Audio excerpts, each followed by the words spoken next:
কি জানেন মানুষের এই জীবন কি?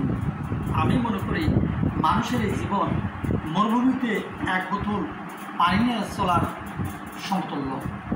আপনার প্রশ্ন থাকতে পারে যে আসলে এই এক বোতল পানির সঙ্গে মানুষের জীবনের তুলনা হয় কি করে? জি, এই এক বোতল পানি যেটা আপনার জীবন রক্ষাকারী হিসেবে কাজ করবে, এবং এই মরুভূমিতে চলার সময় এই এক বোতল পানি যদি দুজন ব্যক্তিকে দেওয়া যায়, একজন ব্যক্তি ধরুন সে পানি নেওয়ার পরেই ফেলে দিল, নষ্ট করলো, তার মানে কি? তার মানে সে মরুভূমি কোনোভাবেই পার হতে পারবে না।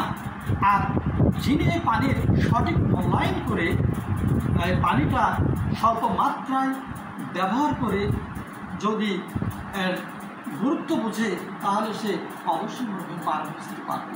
অর্থাৎ এই পানিতে সে অনেক দূর পৌঁছে যেতে পারে। ঠিক আল্লাহ সুবহানাহু ওয়া তাআলা মানুষকে দুনিয়াতে প্রেরণ করেছেন, এবং নির্ধারিত একটা সময়, কারো বয়স 10 বছর, কারো বয়স 20 বছর, কারো বয়স 30 বছর, কারো বয়স 50 বছর, এরকম টাইম ডিউরেশন দিয়ে পৃথিবী দিয়েছেন। এবং এই সময়ের মধ্যে মানুষের কিছু দায়িত্ব আল্লাহ সুবহানাহু ওয়া তাআলা দিয়েছেন।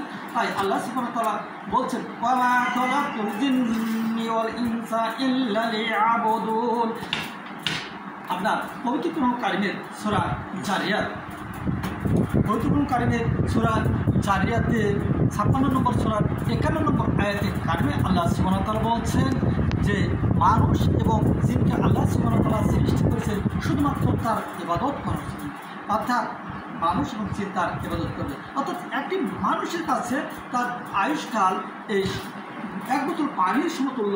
যে আয়ুষ্কাল দিয়েছেন, এই আয়ুষ্কালের মধ্যেই তাকে যত সময় পাবেন এই সময়ের মধ্যে তাকে ইবাদত করতে হবে। তাই সম্মানিত উপস্থিতি, আসুন আমরা নিয়মিতভাবে আল্লাহ সুবহানাহু ওয়া তাআলার পথে নিজেকে পরিচালিত করি। অর্থাৎ যেটা তিনি করতে বলছেন সেই কাজগুলো আমরা অবশ্যই করবো, এবং যা থেকে আমাদের বিরত থাকতে বলছেন সেই কাজ থেকে অবশ্যই আমরা বিরত থাকবো।